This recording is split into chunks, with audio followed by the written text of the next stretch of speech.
Shizzle, we are live. Got it. Got it. Got it. You got it. So we live? Yes. What up, people? So we good. Welcome to Live from the Den. I'm Rambunctious. My man Denku. Peace, peace, peace. Tonight, I mean, we got some crazy shit coming tonight, right? It's gonna be fun. We'll see how this conversation goes. It could go a lot of places. We got a ufologist, Dustin Schutta, on tonight, man. It's gonna be interesting. I met dude a while ago. He was part of a band in Wisconsin, in Madison, called Bird's Eye, I think at one point, and done some shows with him. And then he switched over to being a ufologist. And I think he had still done some band stuff, but that's gonna be an interesting thing. I don't know why. I never figured out why he made that switch or when or what motivated. So that'd be interesting. I'm actually really interested in the whole shit. Yeah. I'm gonna definitely I'm gonna share this around to some places before we get them in here. So hopefully we can get some people tuned in, you know what I'm saying, son? Yeah, son. Yeah. Yeah, son, like what your mama said, son. Yeah. Oh, I can't. That's weird. I can't watch it while I'm doing it. No. Don't do that. don't do that at all. I'll tune in back and forth and see what people are saying in the chat. You know what I'm saying? So then, maybe we can for sure. questions off or whatever. But yeah. Don't watch yourself while it's happening. It's weird. No, it's super weird. I'll be like, why? It'd be weird because it's delayed too. So you just sitting there like, yeah, and then it goes.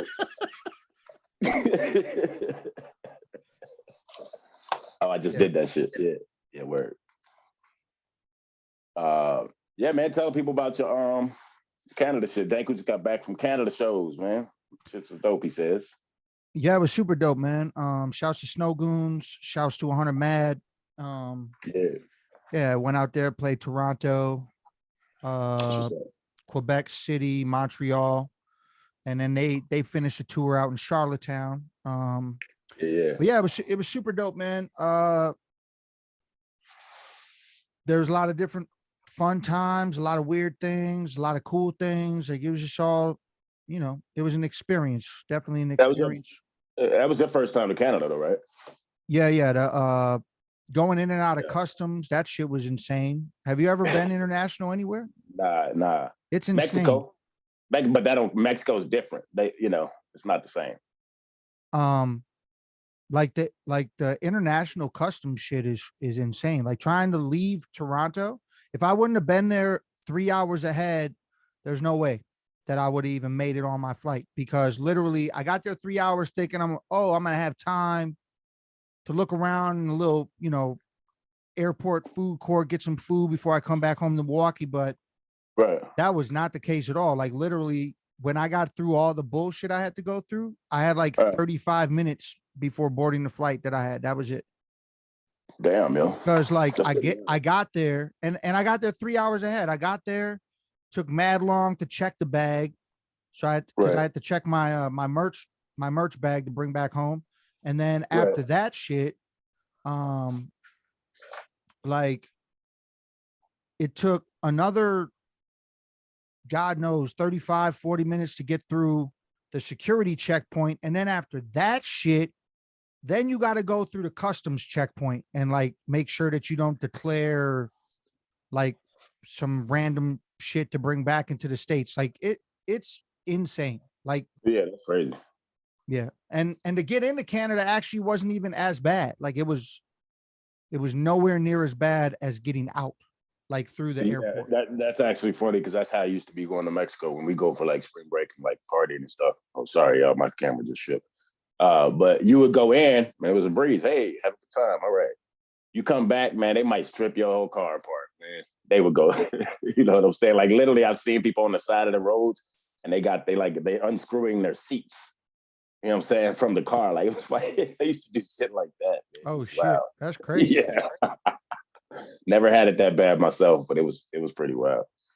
But we used to have, we had weed while we was in Mexico, and then you'd have to like get rid of it. So I remember there's times like right before the border, you see the big line of cars, you just throwing weed out. You trying to smoke it, throwing it out, trying to smoke it. Oh, speaking of that crazy, speaking of weed, I mean, I don't do that, but it was crazy. So it's legal. Don't say do that like it's a No, I don't like hate on it. I don't hate on it. I'm just saying what I'm saying. Hold on, before I bring him in real quick, I just want to say because he's about to come in, but I just want to say I'm not against it at all. So don't even put me on that spot. But this is the crazy shit. So it's legal all through Canada, right? So we I didn't know that. So we pull up to Toronto and we stay in like this guest room spot of like this big high rise apartment shit or whatever. And we literally walk up, shouts to DJ Chino, but DJ Chino is standing outside talking to the security dude to make sure that we're all good to come in. Right. And then he's got this gigantic fucking blunt hanging out of his mouth, blowing smoke right in the security dude's face. And like just talking to us like he didn't just do that. Like he's just talking to us like it's regular shit. It's this old ass fucking security dude. He's just like just sniffing it. No, it's crazy shit I ever seen. He's like, give me a little for my cataract. Yo, it was crazy, yo. It was fucking crazy. But yeah, fun times out there, man. Let's get Dustin in here. Let's get it started. Yeah, yo. Because obviously we might have some technicals. We got to make sure we're all good. It's all good. Stay with us, people. We got Dustin Schutta coming in. Ufologists, stick with us. We're having fun. What it do? What it do? What it do? Oh, I gotta do some. There we go, so I can see. I think you gotta rotate. How do you rotate though? He just got to turn his phone, I think, or whatever he's using. Oh, is that better? You got to physically do it. Yeah. All right. I'm sorry. How you doing? All good, man. How you doing, Dustin? Good, man. All right. Thanks again for having me on. Yeah, man. Yeah, it's my guy, Denku. I don't know where he's at on your screen, but Denku, Dustin. Peace. What's going on, man? Hey, man. How you doing? Pretty good. So, go ahead. Start it off. I'm going to be sharing out to make sure people come in the room. So go ahead. Start it off, right? Yeah, I mean, I was just gonna say, just start out, introduce yourself, and what you do, and kind of explain yourself a little bit. Sure. Well, my name is. We already mentioned you were. Yeah, we already mentioned you were ufologist. Okay. All right, cool. Grew up in Madison, Wisconsin, and always had an interest in UFOs and sci-fi. Always kind of studied it, and then once Ancient Aliens came on to the History Channel, started really getting into that, and then started reading Eric von Daniken's books until I had my own personal sighting back in October 19, 2012. If you want me to get more in detail of that, we'll get to that later. But sure. So you're a ufologist, and how long have you been doing this? Like, how long have you been studying and into this field? Man, probably 13, 14 years. So how old were you when you first had the interest to when you started actually? Because I mean, I know you from music, right? So yes, yeah. No, I've been doing music too since 15, doing hip hop and you and me doing shows together for a little bit there. Yeah, for sure. But yeah, besides the music, I just always had an interest. It's always kind of been in the back of my head, the ancient astronaut theory and once I started reading Eric von Daniken's books, started up my mind even more, and then just started. Go ahead. Oh, I was going to say, explain what the ancient astronaut theory is. I know some other people might not. Just maybe briefly, Sure. It's the theory that extraterrestrials in the remote past came and gave us knowledge, or even manipulated our DNA. And that's kind of what we see in our holy Bibles and other holy books all around the world. And when you explain that correlation where you say we see that, you saying the metaphors are pointing to that specifically, basically. Is that right? Well, the ancient books didn't really have the vocabulary to describe exactly what they were seeing and witnessing. Right. And So is it that they just manipulated us after we were already on the planet, or is the theory say that maybe we're a race Right, there is maybe Homo off? erectus. Right, there's like maybe a Homo erectus, and then again that missing link that we're all searching for. Right. I points to the fact that we had like I guess the first religions were like the weather religions, like the thunder and the lightning and earthquakes and rain. Right. It was all kind of like standing out of nowhere. You have all these guys that are coming from describe these flying chariots and flying machines that they're describing as like the Birdmen or the all different Sure. Different names. Many different descriptions. Yeah. So, but I mean, you brought it up right away. Now I'm curious. What was is that the? Let me ask two questions here. Is the 2012 sighting that you had? Is that your only sighting? Number one, and only experience, and then two, tell us about it. I mean, how old are you at the time? What exactly? What happened? Yes. Let's see. That was my only sighting. And I was on the west side of Madison, Wisconsin, and I was leaving my girlfriend's house at the time, and she lived off of Kendall Avenue. That's right behind Hoyt Park. It's a big park in Madison. I was just walking in my car that was parked on the streets, and I just so happened to look into the sky, and out of the clouds came this giant black silhouette of a boomerang with 5 dim lit lights under it, and I was just. Automatically shook me to the core. I was jaw dropped. My hair stood up. I was just like, what? Even when it like passed by my head, it was probably as big as a school bus, and it's probably about 25, 30 feet above the treetops. And it was dead silent. So not that high. Not that high. The fact that it was dead silent, like wigged me the fuck out. Where I was just like, what the fuck is that? Especially when I thought for sure it might be military. Like you would see those B-2 bombers, or I don't know if I'm saying it right, but those black bombers you see there look like the V shape. Right.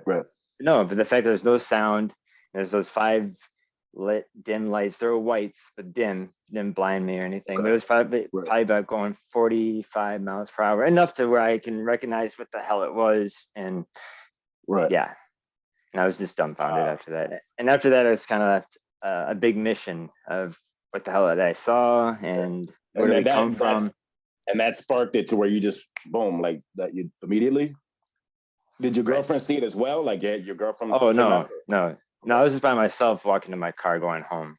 But I called her immediately. It's like, you wouldn't believe what the fuck I just saw. Yeah. Yo. So that's it's crazy because I feel like there's a lot of people that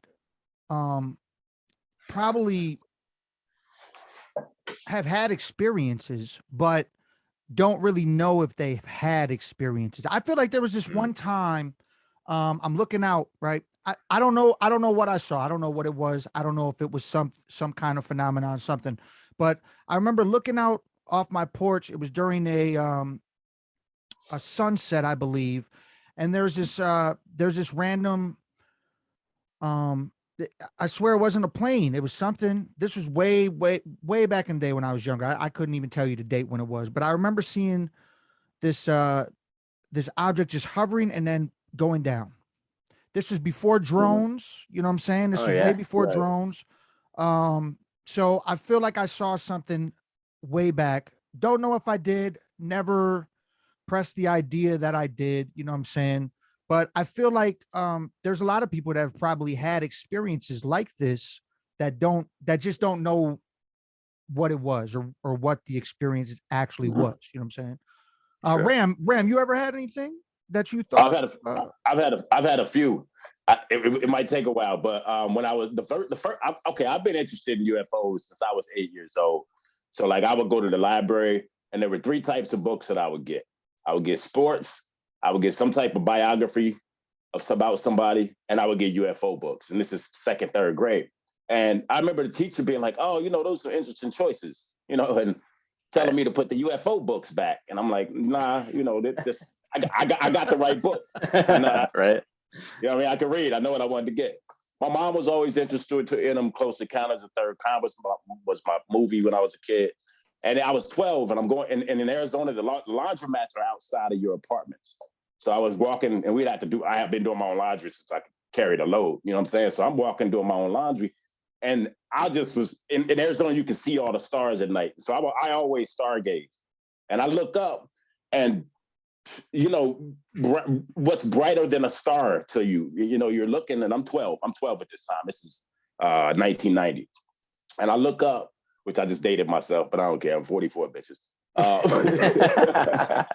No, so I look up, and it's like what I think is a star. But in the sky, it goes like, if it's right here, it goes up, almost like the number 4. It goes up quick and stop, and then over here. And I said, oh shit. And then boom, and then it was gone. It went this way, gone. And so I'm 12, like, I know what the fuck I just saw. So I drop, I don't even go to the laundromat. I drop my shit down on the ground. I run upstairs and tell my mom, I just saw you. UFO, crazy, right? And then a few other times, there was once in Middleton, Wisconsin, and me and 2 of my homies, we think we drunk. We get back from the bar, well, we are drunk, but we think we tripping until the other 2 validate what the other one is seeing. And it was to the point, it was like over the trees, this low hanging, like almost like you could almost see through it, but it was huge. I mean, it covered up half of the sky. And you know, when you're in Middleton, you can see a lot of the sky. Oh, right. But it was almost like it cloaked. You could see the outline of it, but you really couldn't it didn't really make a shape or stay a certain shape.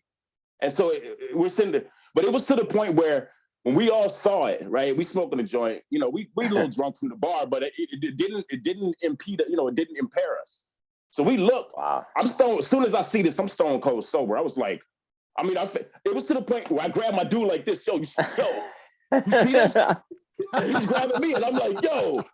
I mean, no joke, true, man. no joke. And maybe see a couple. Something, it grabs you, man. And I thought 1 or 2 times I might have seen something else, but those 2 times, 100%. It was definitely not of this world, or maybe of this world, but not of. I wasn't human. You know what I'm saying? So I mean, I could go on and talk myself all night. I'm not the guest.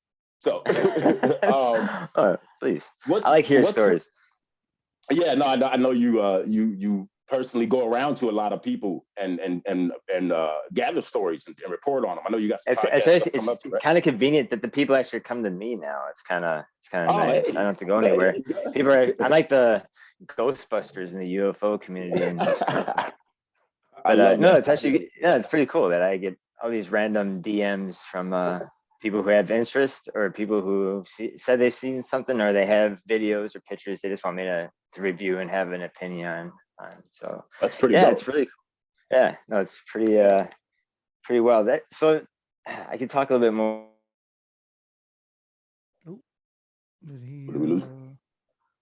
Lost for a second. He might have froze up a second. He'll be back. Please be patient with us, people. Please be patient. Let's hope we don't have to start over. Well, he might. Well, I mean, we can't start over. He'll just have to. Well, you know what I mean. Go out and come back in is what it is. But real quick. So you were while we're waiting for him to come back in or fix. You were talking about the one that covered half the sky for you. So like when you say you see some, because I had no idea about any of these experiences you had.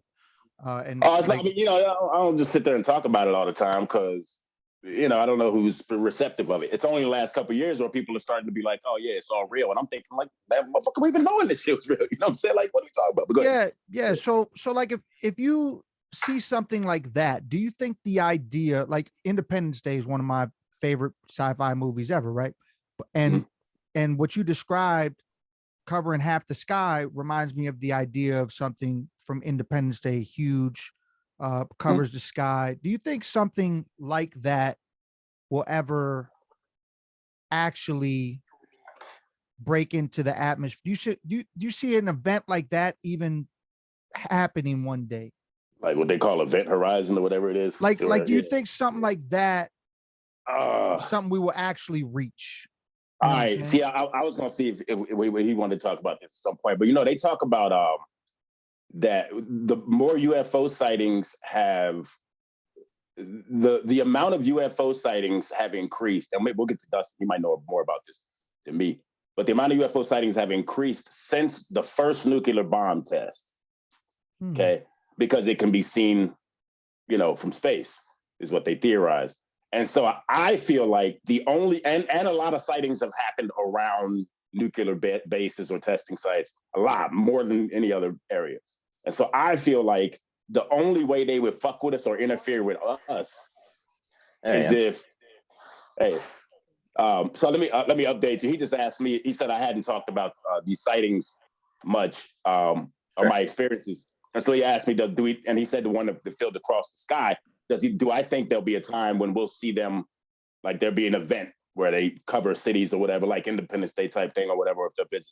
And I said that I've heard before that UFO sightings have increased since the first nuclear bomb test. And so, in my opinion, if I'm not a ufologist, but I have a pretty vast knowledge of shit, right? But in my opinion, only way that happens is if we start fucking with nuclear bombs again. And I think they'll stop us from destroying ourselves, because that would fuck up the equilibrium of the universe, in a sense. Think about it. You know what I'm saying? That's the only way I think we would see something like that. And then that's just fucking hypothesis, pull out my ass. Yeah. No, it's totally a good theory too. Like this talk about the cosmic web, and since the atom bomb exploded, there's been tons of sightings coming in. And even World War II had the Foo Fighters. It seems like wartime has increased their interest. Is there more sightings around war? Or is there more sightings around battlefields? Oh yeah. Okay. Oh yeah. I knew about. Think there's. Sorry.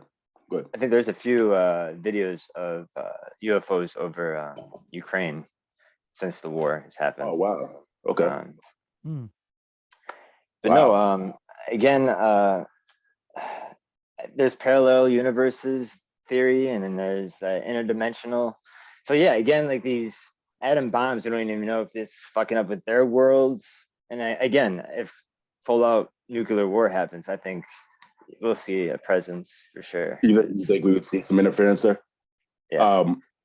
So I forgot what we were talking about before you got off there. I'm sorry. But go ahead and continue. If I think you were talking about, you were gathering people's stories and they were coming to you more often. Yeah. And then and started collecting photographs too. I had the privilege of coming over there and checking out some of your collection at one point. Yeah, that was awesome. That was perfect. Crazy. Yeah. Talk about that. Yeah, talk about that collection and some of the collections you do have and some of those stories you can. Like sure. And I can talk about. Well, I can talk about Wisconsin cases too. I don't know if you want to start with that. Yeah, you want me to start with Wisconsin cases. Most of our audience is probably going to be Wisconsin, I imagine. So yeah, why not? All right. Start with that. We're going to talk about some of y'all neighbors. Yeah, I'm trying to think. One of the oldest cases of an interaction was Joe Simonton from Eagle River, Wisconsin. And it was 1961. And he has a story that he was in his kitchen eating breakfast, and he happened to see out of the corner of his eye something coming down like an elevator. And he just looks out the window, and it's this flying saucer landing on his property. And he just walks out, and this latch door hinge opens, and this 5-foot human with brown hair and blue eyes. And he said that actually his eyes were very penetrating. He couldn't even look at him straight when he first came at him. There was no words or anything exchanged besides this extraterrestrial holding up like a jug, motioning for water. And Joe went and grabbed water from his kitchen and brought it back. And for exchange for that water, another extraterrestrial popped out and hand over these like pancakes. They were like small, like wafer-like. He even said he took a bite of one of them and said it tasted like cardboard.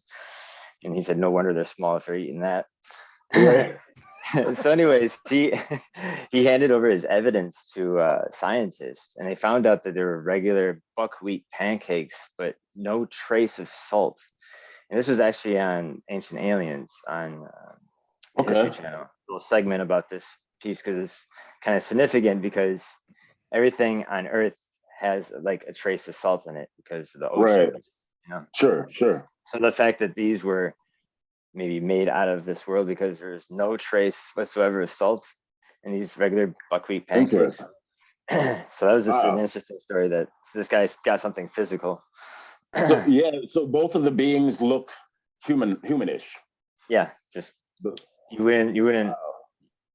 They could like walk around with our clothes, and you wouldn't tell. How much do you think that exists to this day? Do you think there's literally humanoid-looking aliens walking amongst us? It could be the 1%ers right now. Why would you want to be an alien and be a poor or middle class person? I mean, we study cultures all the time, right? Oh, that's true. Yeah. Why would I go sit in the middle of Africa where people are starving just to study their culture? People do it all the time. Yeah, it's true. I don't know. I mean, the agendas are so vast, man. It's so crazy. I like to think that the Earth is like the Disneyland of the galaxy, and it kind of makes more sense with all the shit that's coming in and out of this place. And you know, even with our oceans too, it being we only know 10% or less than 10% of what's down there. It's perfect base from Is that what it is now? I used to think it was like, I don't know, 60%. I thought we knew like 40% of the ocean. No, it's less than that. Yeah. Wow. We know more about. We know more. Yeah, we know more. I just thought we knew more, but yeah. I wish we did. You think we would? No, maybe we know we shouldn't be down there. That's another thing. Because there's, I mean, no, seriously, because there's hundreds and hundreds, I mean, thousands of reports of off the coast of California, right? Of ones shooting up out of the water, Navy ships and shit like that. Been seeing them. I mean, maybe we figured that out. Like, all right, we ain't going down there. Oh yeah. Go ahead. So go ahead and finish more of that story. I guess more. Well, that was more. That was kind of the end of the story. I think he didn't have any other encounters or any of that. Did he come out right away and tell a story? Yeah, he did. He had reporters. He had people come by. He actually, well, again, he had the physical evidence that he passed off to scientists and okay, has and stuff like that. Another case that I have, actually, I have pictures too. This case because Colonel Wendell Stevens is this guy that I have his photographs. We get back to that. That guy, but no, I have photographs of. It's taken by a police officer in Colfax, Wisconsin, back in 1978. Okay. So this guy, this police officer was on duty, just parked his car outside of Colfax, and he was eating lunch, listening to the radio. And then he noticed his radio was trickling in and out, and he saw a metallic disc just zigzagging towards his car, and he's just blown away with it. He's like, what the hell is that? And he had his camera next to him, so he grabbed his camera and stepped out of his car and took a series of photographs that I have too. Zigzags past him. I only have 4 pictures of that. I don't think there's any more of that. Do you have any pictures of any of these cases that you can show us on here now, or like the case I just talked about? Yeah, anything that'd be cool. Yeah, I can show you that case. I don't know how well you can see it. You got a ring light on there? Oh, okay. Yeah. Probably not very well, actually. I can see the object. This is Colonel Wendell Stevens' handwriting too on the backside of the photograph. So yeah, Colfax, Wisconsin. Y'all can look that up if y'all want to know more about that case. 1978. That's super dope. Yeah, you could definitely see the object though. Yeah, it's crazy. And did you meet with him personally? Oh no, he died back in 2010. Oh, okay. Nice. So I can get back to him if you want me to, or I keep talking about Wisconsin cases.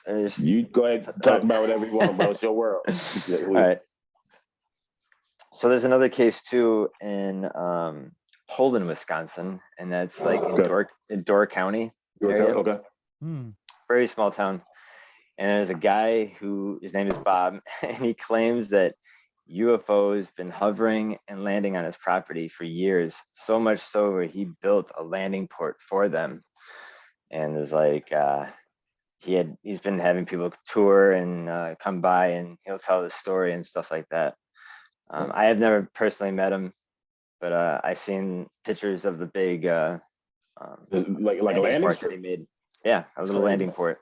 Right. That's pretty crazy. So it's kind of like a Skidwalker Ranch in Wisconsin, basically. Yeah. Right.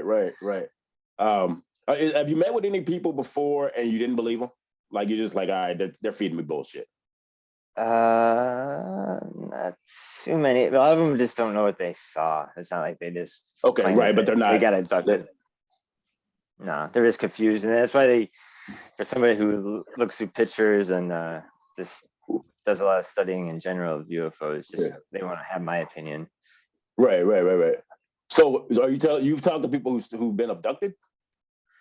No. Oh, I haven't. Shit. Okay, no. I was like, I want to hear that story again. No. No. You can go ahead and continue with some Wisconsin stories if you got them, or you other Yeah. cases. What I was gonna say, there's 3 towns that claim to be the UFO capital of the world: Belleville, Dundee, and Elmwood. All 3, believe it or not, have yearly parades, UFO parades, like dressing up their cars like UFOs and dressing up like aliens and reminiscing UFO stories and stuff like that. So it kind of started this modern age cargo cult. And I'll get into cargo cults too. That's kind of like the big theory of mine, that how civilization and religion kind of has its base start. All right. Yeah, we got to get into that. Yeah. Go ahead. Yeah. So no, when you talk about cargo cults, let's see. Well, there's 150 cargo cults that still exist today, and it started kind of during World War II when we were fighting in the Pacific War.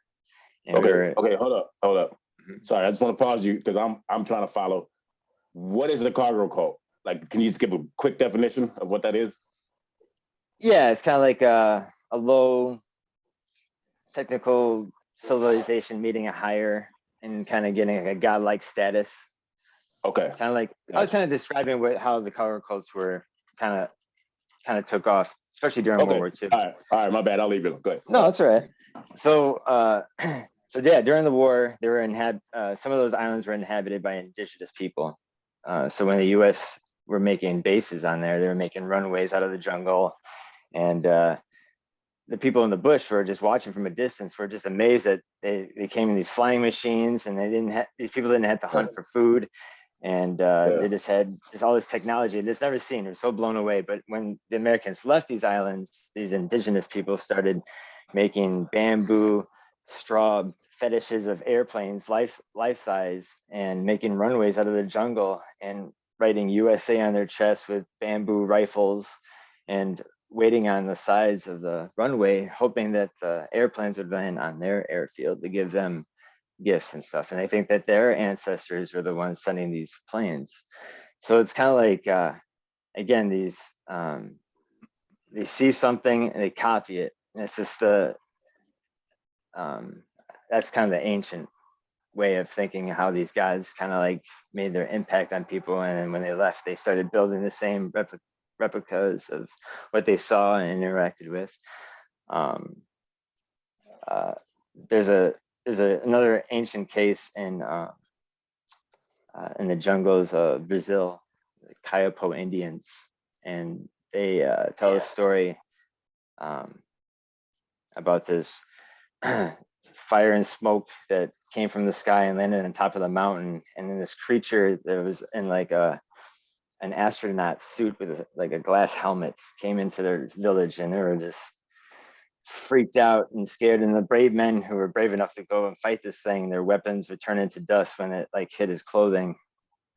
And this creature held up a weapon and never pointed at the people, but pointed at a tree to show how powerful he was, and it blew up the tree. And he stood in the middle of the village and didn't say a word. And these people were, were hiding in the bush, slowly getting closer to him, offering food to his feet, until the next day he started speaking their language. And then they asked him, well, now, how do you speak in our language? And he's like, well, I had to learn your language the first night that I was there.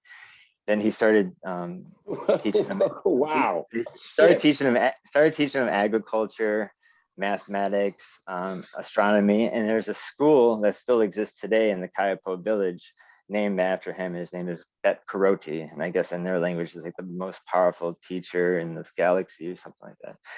And this is in Brazil, correct? Yes, in the jungles of Brazil, the Kayopo Indians.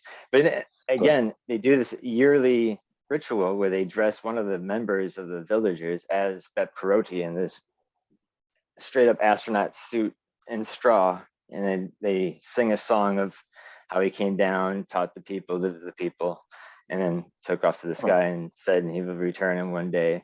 Kind of like all the promises and all the holy books that will come back. Right.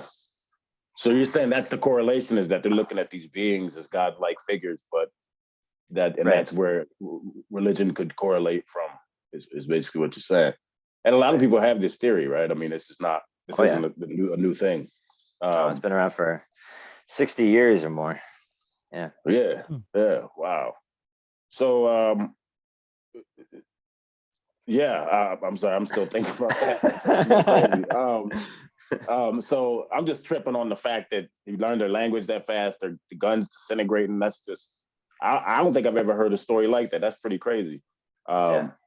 Well, they didn't have guns. They had spears and arrows. Weapons. I'm sorry, weapons. Right. Yeah, they're very indigenous Indians here. So yeah. Right. My fault. Yeah.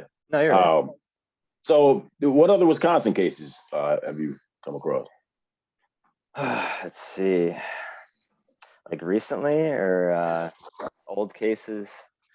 I mean, what are some of the most interesting? What's the one like you just couldn't believe they, I mean, the pancake one was pretty good. That one in the Yeah, that was one of my favorite ones, to tell you the truth. And then the Mark Coltrane is another, because he's a police officer. Why would he lie and put his career at risk? I guess another case in Mellon, Wisconsin. There's a Baker family. There's a family called the Baker family, and there's like a family of 6 kids, boys and girls. Anyways, they're all at home while this girl noticed that a UFO straight up landed right on their driveway, and then alerted their dad, and their dad got close enough to like realize that is a saucer, what the hell that is, and it shot up right into the sky. The fact that they didn't have any evidence or anything either, but the fact that neighbors and people who knew the Baker family said they wouldn't lie or anything like that. So that was another, that case happened in early 1980s. Yeah. Wow. All right. What other stuff can you share with us? I knew you were talking about the cargo cult theory. You said there was more on that. Is there more that you could share with that'll kind of explain that a little more? I was kind of trying to relate it to how Wisconsin had its modern day cargo cult with these 3 towns. Okay. The fact that there's been so many sightings over these towns for since, I don't know, I think the 50s. Yeah. So yeah, these towns. So even Elmwood was back in the 80s was going to spend $50 million on a runway for a UFO. Wow. So these people were dead serious about raising money. Does Elmwood, Wisconsin have $50 million? I mean, what are we talking about? Yeah, right. In the 80s.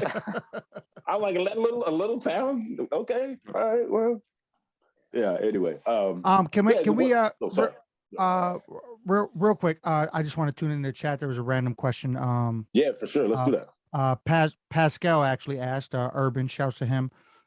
He asked, in that movie, I'm not sure if you saw it, in the movie Phoenix Incident, is that a legit story? Have you heard of that at all? Do you know anything about that?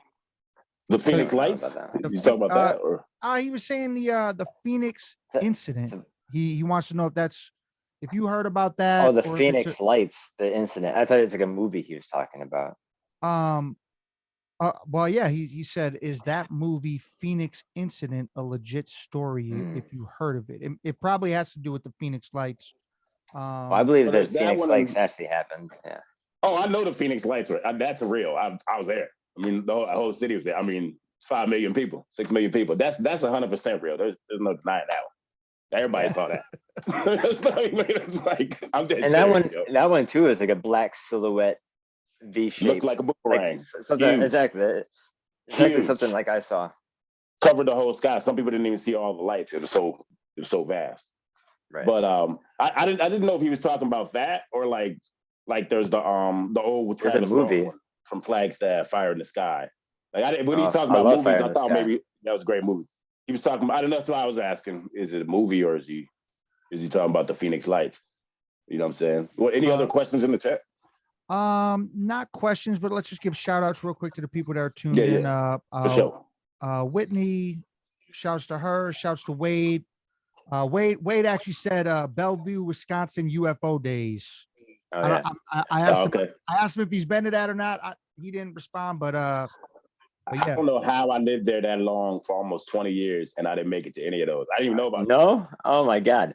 Nah, I didn't even know about them. Now I'm like, what was I doing? Yeah. Yeah. And I think Elmwood does it for 3 days, like a 3-day event. Hell yeah. I'll be on shrooms like a motherfucker. Yeah, right. I would. It's just the truth. I do shrooms and be like, these people are fucking crazy. I love it. So talking to a UFOologist, I want to know your thoughts behind the idea, the idea of the pyramids. The pyramids, how aliens built the pyramids instead of man. What's your thoughts on that? I'm just curious. Yeah, I think that men did build the pyramids, but with the help of extraterrestrials. The fact that where they were mining those blocks were like 20 miles away. So it's like, what healthy slave are you whipping on the back to drag 25 tons block, you know? Yeah. That doesn't make sense to me. And then the mathematics that go into the pyramid too. Like, someone fucked up on the bottom of the pyramid, you're gonna be, it's gonna be shitty on the top, and then someone's gonna be fucked. So no, it was so much planning, mathematics, and the fact that there's a guy who used to live in Florida. He says he claimed that he found the secrets of the pyramids, or found the secrets of how they levitated heavy stone with vibrations or whatever the hell. But this, with frequency vibrations. I've actually seen that. Right. Well, there's a case where, like, back in like the early 1900s, where this old man wanted to build this thing for his girlfriend, like this gigantic megalithic structure. But yeah, he only did it with a rope and pulley. But he had this mysterious box, like, I don't know if it made the stones super light, where you see this like little brittle old man, like, 30 tons. But he wrote a book explaining that he is using the secrets of the pyramids. I don't know, but yeah, it's really cool. I get back to you on that name. I totally forgot his name. Oh, it's cool. But yeah, let me get back to the pyramids. Yeah, and again, there's no description, any hieroglyphics on the pyramids too. So you have to think if they were used as machines, or certain points of the earth, there were like ley lines to grab energy. I can only imagine seeing the pyramids back in the ancient times, just arriving to Egypt and it was there, like how mind blown that would have been. Like, we see machines that could do somewhat the same thing, but you tell somebody, when you look at their toolbox, it's like a chicken bone and dental floss. It's what the fuck are you doing? It's nuts. Right. I don't know. How do you feel about how Hollywood portrays UFOs and extraterrestrials? Don't spoil Nope, because I haven't seen it yet for anybody. Oh, okay. Thank God you said that. I was about to say. No, it doesn't matter. It doesn't matter. You can say whatever. It doesn't matter. It won't be I get mixed feelings. So there is that the fear based, and then we have the benevolent extraterrestrials that were here to help and do have contact. And it's a mixed bag. I don't know. There's the people who are higher up in the UFO community said that there's a fear base where they think there are hostile extraterrestrials, and we should be worried and we should be ready if something did pop. That's why like Space Force is getting ready, and you got to think of these black black projects that have been happening probably back since we've been putting people on the moon and stuff like that. Who knows? It could be like a base on Mars like 20 years ago, and we're talking about we're going there now soon, and those people are gonna be pretty comfortable when they get there. I don't know. Right. Yeah, I've never really liked the purely negative, I guess, view of. Oh shit! Sorry, y'all. I've never liked the purely negative view of where if aliens made contact, because it's like that. I mean, you could assume it's just like assuming we're all negative, right? Like you can't just assume all beings are negative. I mean, like you can be scared of a shark, but certain sharks aren't gonna eat you at all if you know when to be around them. Like, I mean, you know what I'm saying? That's just how I look at it. Like, you can't just assume all of one species, or even if there's 150, so all of them are bad, all of them are coming to kill us. Right? It just doesn't make any sense. It's mathematically and just the nature of beings in general. You know what I mean? Or animals, or anything that feels, or has a brain, or Anyway, that's my 2 cents. I feel like it is an exciting time to be alive. With like now the government is actually kind of leaking us that they are here and they've been here, and we don't know if they're a threat or not yet. Mm-hmm. But no, it's just and it is weird timing with the pandemic and politics. Just a shit storm. And no one really batted an eye. Oh, sorry, but I was gonna say, do you think? Excuse me. How much do you think there's an agenda behind letting us know? Do you think there's any, like, you see what I'm saying? Like, hey, let them know this, because it's way fucking bigger than they could even fucking imagine. So we'll just tell them, we'll give them some crumbs. You know what I'm saying? Yeah, because I think, I think the Vatican is starting to slowly get ready to tell people, there is other life out there, and Wait, the Vatican? Yeah, the Vatican. Really? Is that came out that they're about to just say, hey, yeah? Well, I think they're slowly getting prepared. Like I think it was on Ancient Aliens years ago. They were talking about that. Oh, okay. Wow. But no, they do. I mean, realistically, they have to get religious leaders ready for people, for all these questions, and people are just going to be chaotic. But yeah, I mean, why would you want to go back to work and you've been lied to by the government or the Bible that you're just so in love with, testing every word of it? Yeah, it's just that's a wild thought, right? That's a wild thought, because like all religions lose all credibility. It's over. Like, hey, it's been rough. You had a good run, but now that we know that Jesus shit is bullshit and these motherfuckers coming from, you know what I'm saying? I mean, or it's not, and or it's the real story, and there's a possibility. Just different words, right? Different words to explain it. Maybe it all existed. Maybe or Jesus was an alien. That's what I'm saying. I just wasn't gonna say it like that, but yeah. No humans walking on water. I mean, it makes sense, right? Turning shit into wine. You get wafers that could explain them nasty pancakes. You know what I'm saying? I'm just saying. What?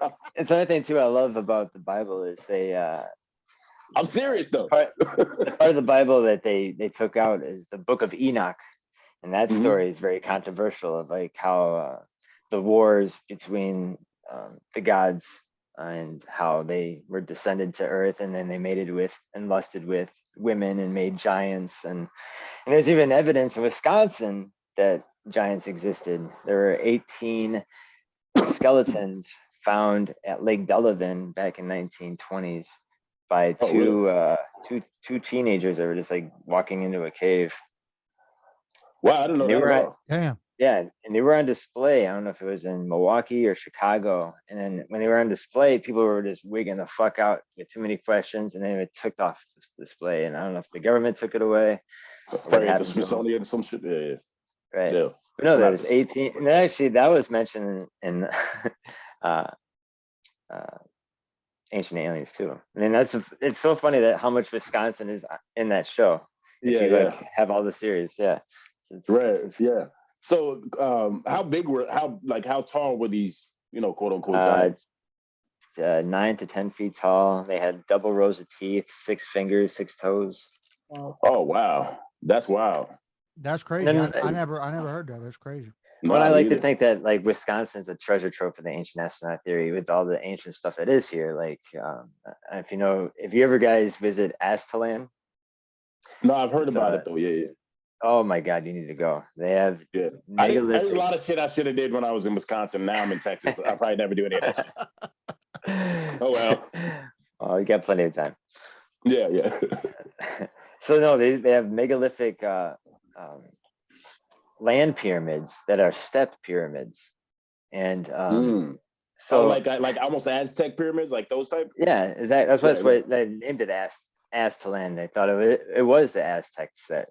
Or Okay. there still is the theory that the Aztec or the Maya actually migrated from the south and set up shop in Wisconsin. Even the Native Americans at the time saw that these people came from a different place and set up shop at where Aztalan is now, and actually built a gigantic wall around the city.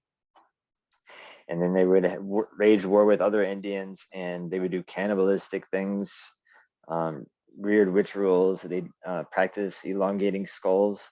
They found they have a princess there that was covered in covered in seashells in her burial. So these seashells came from the Atlantic Ocean. So these Indians had to go to the Atlantic Ocean to collect these seashells just to put in the grave of this princess.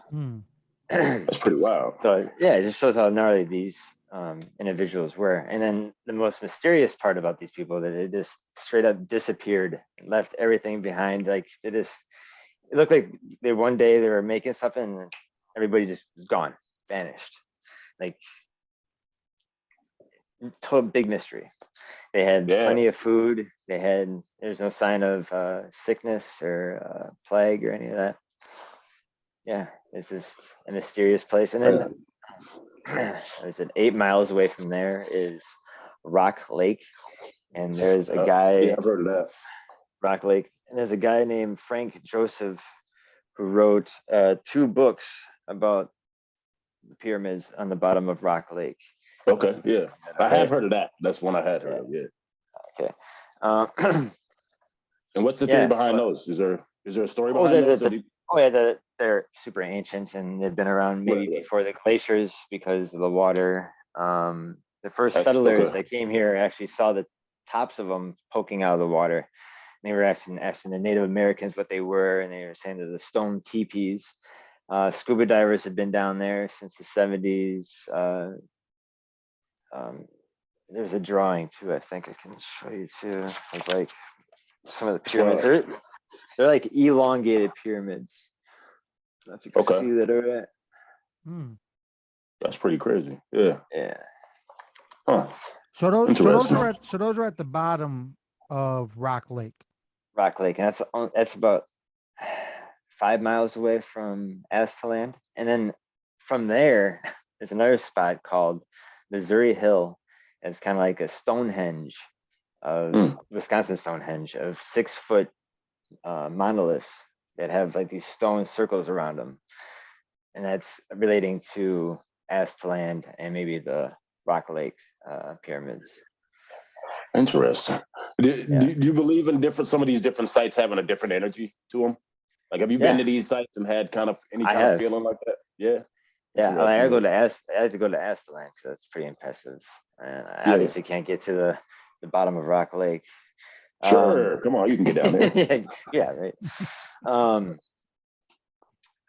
Another spot I like to go to is I love it. It's called the Man Mound in Baraboo, and this thing is just gigantic. So it's got to be over 250 feet long. It looks like a astronaut. You have to view it from the sky.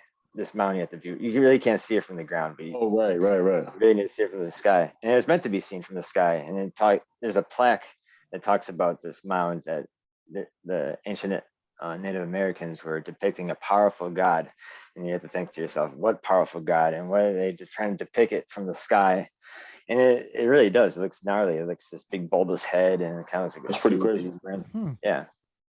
That's crazy. I've never heard of that one either. I encourage all y'all to go look this stuff up. Yeah, please do. That's And it's awesome. like again with the cargo cults, something happened right there, significant enough where these Native Americans wanted to be viewed from the sky to entice this guy to maybe come back, or maybe they were honoring him in his way. It's kind of like the Nazca Lions, you know. I don't know what that is. Explain that, please. The Nazca Lions in Peru. No. Oh. I've not heard that either. Oh my God! If I saw it, I might know, but you know. Nah, I mean, so this is probably that's why you here. That's why you here, Dustin. Right. Okay. So these are Nazca is a place where it's mostly desert, where there's not much weather, like it doesn't rain there, and then it has like this sand where you can actually move the sand, and like the mark of the sand will stay there for thousands of years because there's no wind in this area. So these Native Americans, well, all right, let me go back a little bit. So there's a story called the Band of Holes in Peru that's near the Nazca Lions, and these Native the Indians in Peru talk about that they witnessed something in the remote past that came down and rode and made these holes, like dim hole, or not, they weren't deep, they were very shallow holes, kind of like it was something we threw up on the moon, one of those rovers, like kind of like an imprint more so. Right, and it was actually kind of collecting the soil, you know. So this thing was collecting soil, or just straight down in a straight line for miles, and these Indians were so just blown away, like, what the fuck did we just witness that made this gigantic row of holes? And they started making lines helter-skelter through the desert, trying to entice whatever this thing was to come back, that made bone tracks. Wow. And so yeah, you can even look this up. There's tons of, like, they shear off mountaintops just to make these lines to entice the gods to come back. And then you think these priests are like, we got to show the extraterrestrials that we're a lot smarter than just making these lines left and right. So they started making animal shapes in the sand. And there's even an astronaut one they even make into the sand. They even had, you can look this all up on Google. Yeah. And they show you all the animal That's pretty shapes. wild. Yeah. All right. So it's always the fact that you're enticing something from the sky on the ground. Yeah, you can't it seems see like a common theme. Right. Mm-hmm. Wow. Any other stuff? There's some new stuff I recently saw. You probably had seen. I think you sent it to me, actually, now to think about it. And then I saw it after everybody else started talking about it after you sent it to me, which I felt I was like, hey, I'm a little ahead of the game. But it was the picture that's recently come out. That was I think it was hidden for 60 some years of the saucer like shape, and then a fighter pilot chasing it. Have you seen that picture that recently came out? The diamond shape. So you're talking about? Yeah, it was. Yeah. It was more of a diamond shape. Yeah. In the UK, I think it's in Scotland. It's Scotland. That's it. Yeah. And then the dude had given it to the military or something, and they just held on to it for 60 years or some craziness. Yes. And then they so finally you did hear released about it. that? Oh yeah, that's one of the main reasons why I released that other series of photographs of I don't know if it's a jet or a bomber. People are Sorry, so wait, the one I was just talking about isn't the one you sent me? Oh shit, then I am ahead of the curve. What about the one you sent me too? Hey. Well, the one I sent you is the one I'm talking about. Okay, I think the one you're recently talking about is another popular one that just made big news. Yeah. It's the one in the UK. But no, I thought, because I have, maybe I should start talking about how I got Colonel Wendell Stevens' photographs here. I can start with that story if you like. Yeah, you can show some if you want, whatever. Sure. Well, I'll start talking a little bit. So I started collecting I'm just a big collector in general. I collect stuff from World War II, and I am a collector on tattoos and everything. So I was just I collect Colonel Wendell Stevens books. These are very rare books, and actually I got one of them that's autographed from him. What's the title of that one for the people's sake? Sure. UFO contact from reticulum. Yeah. All right, word. That's But, dope. yeah, well, that's just one of them. I have like a bunch. I have like about 5 or 6, but they're very rare, expensive books. So I was on eBay where I originally was finding all these books, and I saw that there were a bid was going on for photographs that were coming out of his storage locker, because I guess the guy who was paying fees for his storage locker died recently, and a lot of the materials got sent to a bookstore out in Utah. Let me get back to so I saw these pictures for on bids. I was bidding against people, and I just so lucky to win a shit ton of bids on his storage locker and got a bunch of these photographs. That's crazy. So one series of photographs. So let me go back. Do you know who Billy Meier is? Only because of you. Yeah. Okay. Yeah. All right. Showed me. No, because I went. This is when we had met up. I went over his crib because he had just got all those photos, and so I was actually just chilling when we, chilling, and he was showing me them all. So now I know the whole story, but everyone else doesn't. So okay, go ahead. So yeah. So Wendell Stevens is basically he's a UFO investigator and researcher, and he's been doing it since the 60s. And he was working on the case of Billy Meier. That's an 80-year-old case. It's still ongoing in Switzerland. This man still claims that he meets up with blonde-haired, blue-eyed extraterrestrials called the Pleiaren from the Pleiades star cluster. But anyways, he's been interacting with all these different extraterrestrials from that star cluster. And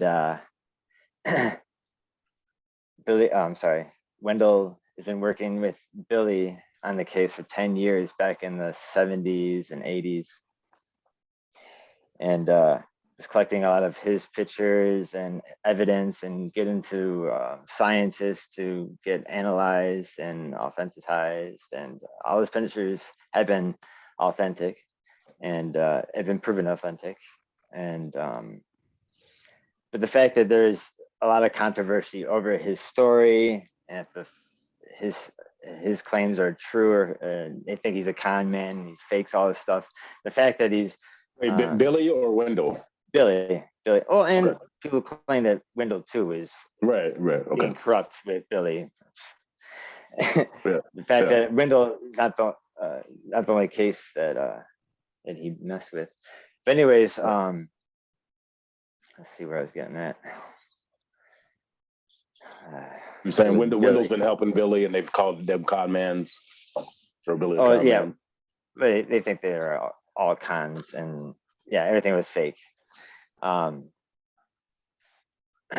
So there's a guy named Michael Horn that's kind of the American ambassador for Billy Meier. Got a hold of me after I put up some of those pictures from Billy Meier's case that Michael Horn actually, he went to that same storage locker where I had gotten those photographs, and he found a series of photographs that I have too that got separated in that little bundle that he found. So it's a series of photographs of a UFO with an F-117 back in 1981 by near Groom Lake. So that's another. So that's my connection with Billy Meier, is that I have the same photographs that he has from the case. Nice. And these photographs were supposedly taken by Colonel Wendell Stevens himself when he was with Billy Meier and got picked up by this UFO and was taken to Groom Lake to be taking pictures with this F-117, the test flight. So it's, these are very controversial photographs. The fact that these two people were riding in a UFO with this extraterrestrial woman named Asket. Yeah, I read up on some of that story and Billy Meier and watched some videos. It's hard to believe, but I mean, before this year, I'd say, right? Like now that we know what we've known, you know what I mean? It's like you question some of it, but then you think, yeah, but they just told us that all this shit is absolutely real and they don't really have any answers. So just because this guy has good pictures, you know what I'm saying, doesn't mean it's not real. You know what I mean? Oh, the thing is too, he's he's got good not pictures. he's a one-armed man, and he's not rich. Yeah. The stuff that there was no Photoshop back in the 70s, you know, and the stuff that he has over 1,000 pictures, and he has over like about 100 videos of these things coming in and picking them up while he gets like a telepathic message that he's gonna go meet him somewhere, and he gets on his little motorcycle and he meets off, and he takes his camera, and this UFO is about to pick him up. He's just snapping a bunch of pictures. And if I remember right from the Billy Meier story, there was a family almost over time. He's almost met a male, a female, and I think some kids. Like there's families of these beings, and they also look somewhat human. Is that correct too? Yes. Yeah. They could definitely just walk around on Earth, and you wouldn't think twice. Yeah. Right. Yeah. I think Billy Meier has been having his contacts since he was 5 years old with Swaft, I think his name. In the same area too. That's important to say. In the same location, basically, right? Right. And like that's in Switzerland, but he actually moved to India. This guy traveled. That's another thing too. Besides his UFO claims, like this guy kind of lives the life of like Indiana Jones. Like he travels the world, and he like was hired to be like a snake wrangler, and he was like hired to be a hitman and to find people. They even called him the Phantom. He had a nickname. He like be in the Middle East. He spent a lot of time in that time in I don't know if it's Pakistan, and he was in India for a while, and that's when he started taking photographs in 1964 of UFOs, and that's even harder to fucking fake. It just right. And then I have some of those pictures because you let me take pictures of some, so I have copies of some of those, and just because I think they're cool. And when I look at them, I think to myself, yo, just the effort alone to try to recreate these pictures would be like, I mean, like you'd have to be rich. You'd have to be rich, and the trajectory of how they look in the sky and stuff, you'd have to have a lot of equipment to project it that much. And then it's just a lot to it, to where it's like, I don't know, man, these pictures look pretty real, and you'd have to be fucking Steven Spielberg to pull some of this shit off. You know what I'm saying? Yeah, like, you're right. Literally, you know what I mean?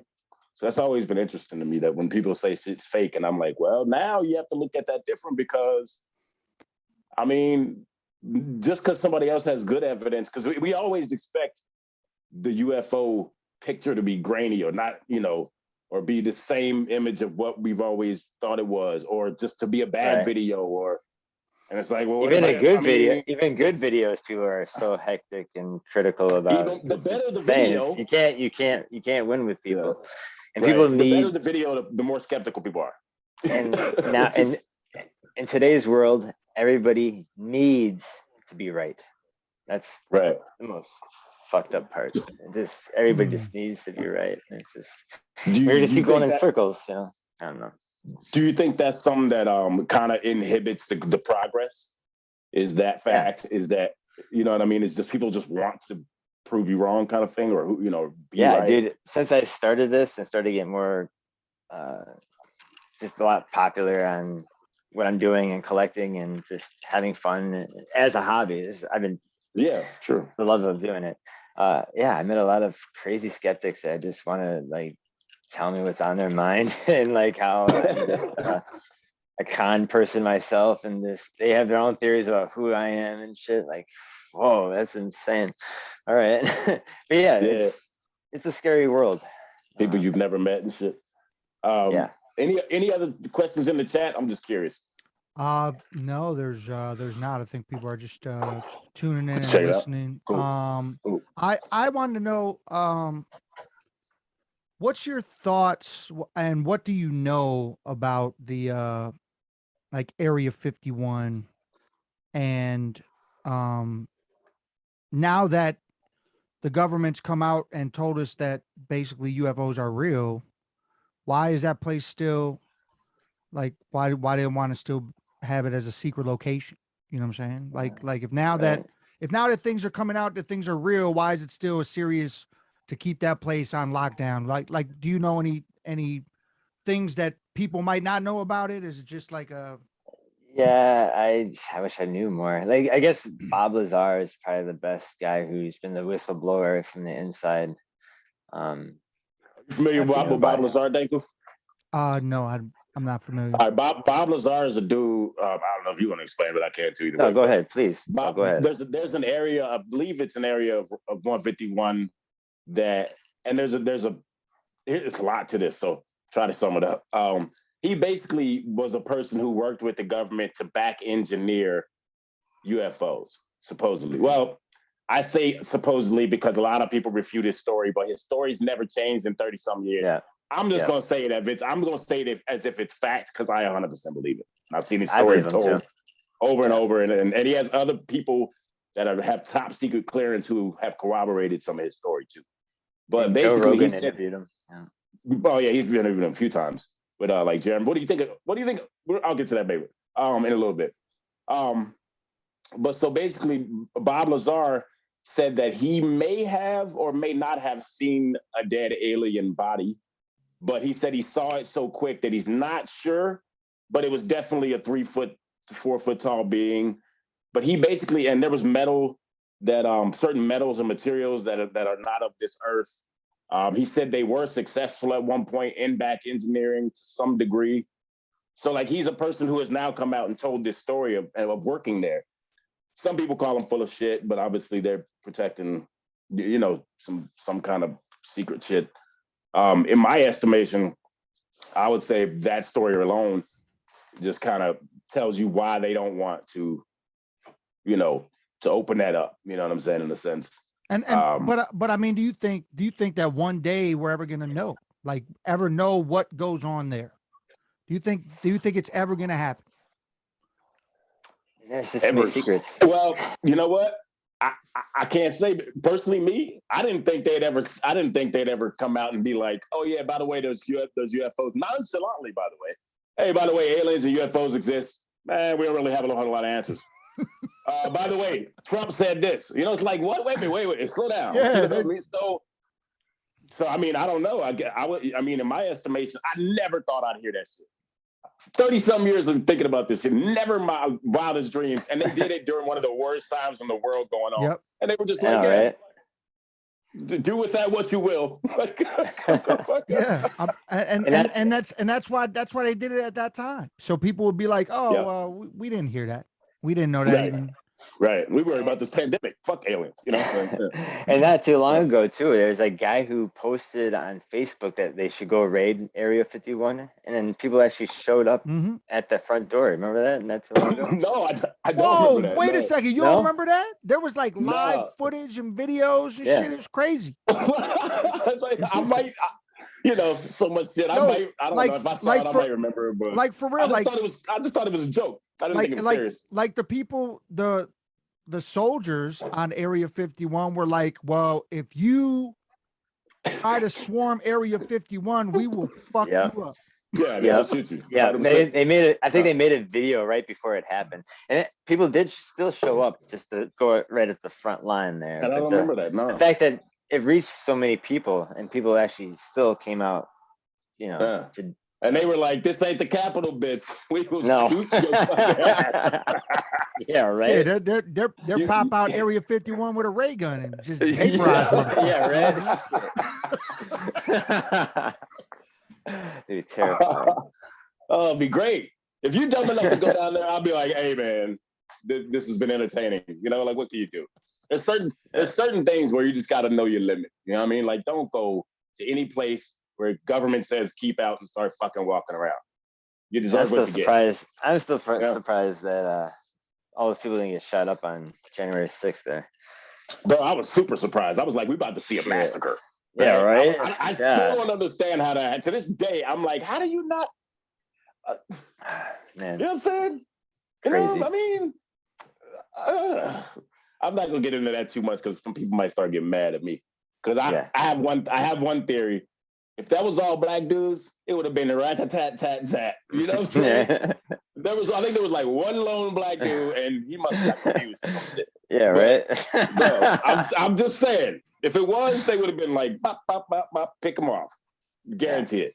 Guarantee it. But anyway, that's way off the topic that we on. Yes. But you know, except crazy people. We, you know, there's crazy people out there.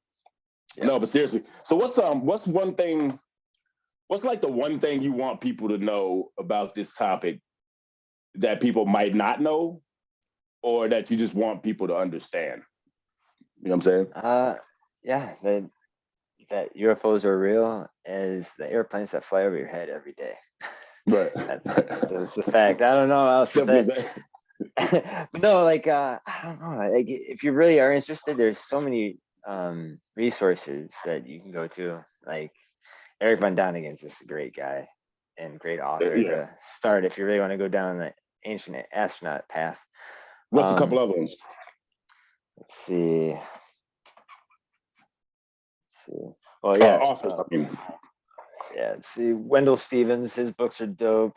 Actually, this guy who wrote a book about Wisconsin's and UFOs in Wisconsin, his name is Noah Voss. And this is a great book. Nice. I recommend people who wants to research more about Wisconsin UFOs and phenomenon. It's a great read. It's got cool pictures in it. Actually talks a lot about those 3 main towns I mentioned. Okay. Dope. Another thing, what was I gonna say? So how do you feel about like, or who's some of the people that you go to, like a Jeremy Corbell, but you know, or who are the people that you might pay attention to that you think other people should too as well? I don't know if you pay attention to Jeremy Corbell. I just know who he is. That just came to mind. I like that guy too. Yeah, I would follow him. I think Joe Rogan gets a lot of cool people up on there talking about UFOs. Yeah, he does. Dan Aykroyd. Dan Aykroyd is a great guy to listen to. He's got a documentary, a UFO documentary. I think you can find on YouTube. If you just like type in Dan Aykroyd, a UFO documentary, pop up there. He gets in real detail on like his personal experiences, and he's very knowledgeable in just UFOs and ancient astronauts. Word up. Yeah. Aren't you working on some? I saw something that you're working on. Is it a podcast, a documentary? That you were part of, maybe?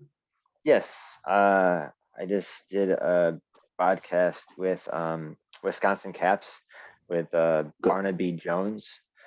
And this guy is awesome. He's like the modern day Ghostbusters / he's more into like Bigfoot, but he does all the cryptic zoology stuff. But this guy travels all around the US, but he's based out of Wisconsin. So nice. he drove 2.5 hours to come see me and interview me, and showed him all my evidence and photographs, and took him to the spot where I had my encounter. And yeah, we just we had our little talk right in here, and so that will be broadcast September 19th on YouTube. And what was the name of that channel again? What was the name of his channel again? Wisconsin Caps. CAPPS or PS? Yeah. Okay. Wisconsin Caps. All right. Word. Yeah, make sure you go and check that out when that comes out. Yeah, sure. Please do. That'd be awesome. Yeah. And then I have this he's making a UFO documentary that's coming out next summer. And I'm gonna be part of that. And that's the one that you got interviewed for? Okay, nice. Yeah, so keep your eyes peeled for that, people. I was just gonna wrap this up. It's been a little over an hour. We try to make it about an hour. We've gone over both times now, though. But that's cool, though. Hey, it's a natural flow, son. You know what I'm saying? Yeah, I love it, man. I'm not saying we have to. I'm just saying, you know. But man, this has been super cool, man. What's your favorite movie about UFOs? Just curious. This is just my own. I might ask you this on the phone if you know. Even though it's kind of it's that scary one is Fire in the Sky. That Travis Walton. Yeah, I like that's one of my favorite ones. Yeah. They exaggerate a little bit on the extraterrestrials and exactly what Travis experienced. But the story is so real, and it's this guy's I've heard that he didn't like that too, that they did that. They made it more Hollywood, you know. Yes. Yep. And what okay. So little fun question. So what is the worst whole show been portrayal? fun, son. What is the worst portrayal to you of how Hollywood portrays aliens? What's the one that you hate? Like if like Hollywood shows you a extraterrestrial or alien, what's the one that you hate the most? Like you're like, oh, that shit's, you know. Oh man, you might hate me for saying it, but nope. The movie Nope. I haven't seen it yet. I know. I've heard a lot of bad reviews though. Yeah, it just. But I never trust it. I never trust reviews. Yeah, no, that's cool. I mean, I think you should still go see it. It's still well directed. Yeah. Still well directed, but just it just didn't hit me that same way some other ones have. But you really thought it was the worst the way they depicted it? Yeah. You tell me when you see it. Don't be sad. Hey, wait, I don't know that motherfucker. I don't know none of the actors. I don't give a shit. You say what you want to say, man.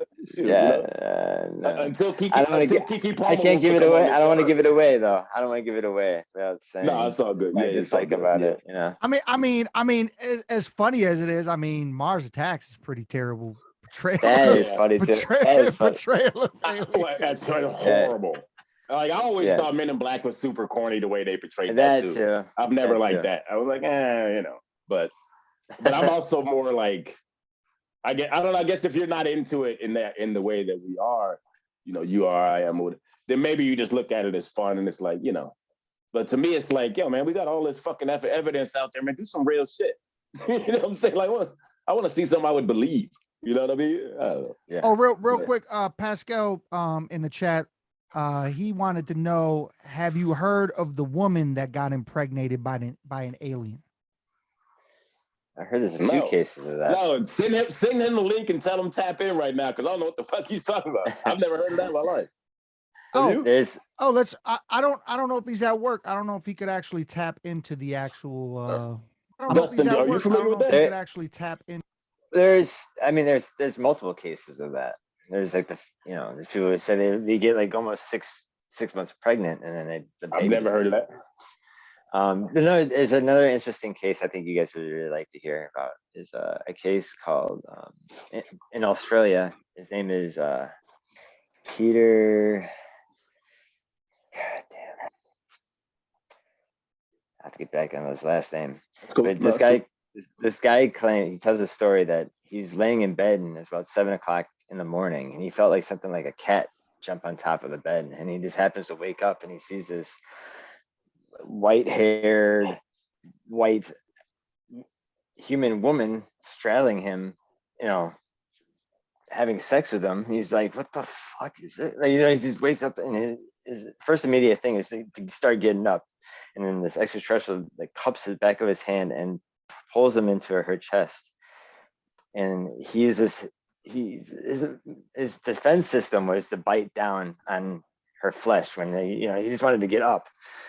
He's like getting suffocated and he bit her and he said he got some flesh on his mouth and it was like acid. He had this like weird effect where he's just coughing and gagging and then he picks up on this. I don't know if he could actually. I don't know what happened there. Oh. Can you hear me? Yeah, we're good. No, then he realized that there's another extraterrestrial in the room and he sees these two communicating each other telepathically. He's picking up on that he's done this wrong. We got to go, blah, blah, blah. And they just disappear. Then he realized that he had a boner for like 6 hours. It was this excruciating. And he noticed there was this like hair that was wrapped around his penis, like around his foreskin. And he said he had to peel it off his dick and it's so painful. So once he did that, it released, his boner subsided and he took this to scientists and they found out there was this rare mongoloid, half Chinese, like all different races, but like its hair was white, but it's like whatever this thing wasn't human. Wow, or it has some human genetics, but like wow. His name is Peter Curry. No, I got his last name. Peter Curry. All right, Peter Curry. Yes. Look him up. He's from Australia. I am not looking that story up at all. But yeah, I feel bad. I feel bad. I feel bad for Peter Curry. Right? But like, son, the I don't want to see that movie. I definitely don't want to see that movie. But the fact that the guy has physical evidence again. No, yeah, no, I will. I'm actually 100% gonna look up that story. I'm just playing around. It's amazing. Yeah, that's what's up. Man. You know what's funny is I have a joke on stage that I use in my comedy. I have a joke about alien baby NFTs. That in the future we're gonna have like aliens are gonna come. We're gonna fuck aliens and then have alien baby NFTs, right? So, and then I asked the crowd, I'm like, come on, like if aliens look like Halle Berry or like Salma Hayek or some shit, you wouldn't fuck an alien? And most people say no. And I'll be like, yeah, I fuck an alien. Y'all have an alien, little alien baby NFTs and shit. I sell one off. You know what I'm saying? Anyway, yeah. It's funny on stage. I just thought it was mad funny, and now it makes me not want to tell that joke no more. Yo, you know what's crazy? You know what's crazy about you mentioning that? That just made me think of. Have you ever saw that movie? My Stepmother is an Alien. Yes, that's an old like 80s movie. I didn't watch it. I didn't watch that. You watched that shit? Yeah, because well, I mean, you were mentioning like Salma Hayek and Halle Berry, and back in the day in the 80s, Kim Basinger was one of those popping actresses. Was that the mom? And she was the one. Hey, I mean, you know. But yes, I did watch it. Don't judge me, motherfucker. You were like four. You were like big ass dick eye coming out the purse and shit. I remember the whole shit. I don't remember that movie at all. I guarantee I probably never watched it. Shit was crazy. That shit was crazy. I feel like I almost feel like Dan Aykroyd was the dad. I can't place it, but I feel like he was. Yo, you're gonna have mad people going back and watching that movie, yo. About the Coneheads. Coneheads was funny. I'll give it that. That was a little funny. Yeah. But you know, it's also kind of a shittier way to depict aliens. Kind of goofy. Maybe I just like realistic shit, and I know that'll make sense with aliens, but it makes sense somehow a little bit. Yeah. Well, I mean, the idea of aliens looking like humans kind of gives you the idea of the movie, like They Live, like underneath, you don't know what they look, you know what I'm saying? But like they still have the complete physical appearance of what we have, you know what I'm saying? Yeah. You know, it was a great show for that. V. You guys ever heard of V? I think it's from like the 80s or 90s. V was a dope show, bro. Like it was like the politicians and shit were reptilians. So then they would peel their skin back. Yo, yeah, it's an older show. Still fucking guarantee it's good. Another old show is Stargate. Remember that?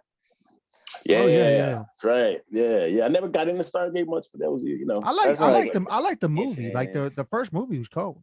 Yeah. I don't remember that shit that much though. I don't remember that one that much, to be honest. Yeah. What I had the pyramid idea, like Stargate, the beginning, I feel like or am I tripping? Right? That was Stargate, right? No, it did. Yeah, you're right. Yeah, you're right. Mm-hmm. Yeah, the whole pyramid idea was in Stargate. Like Kurt, you really never seen that shit? Like Kurt Russell was in that shit. You never seen that? Who, me? Yeah. Yeah, I've seen it.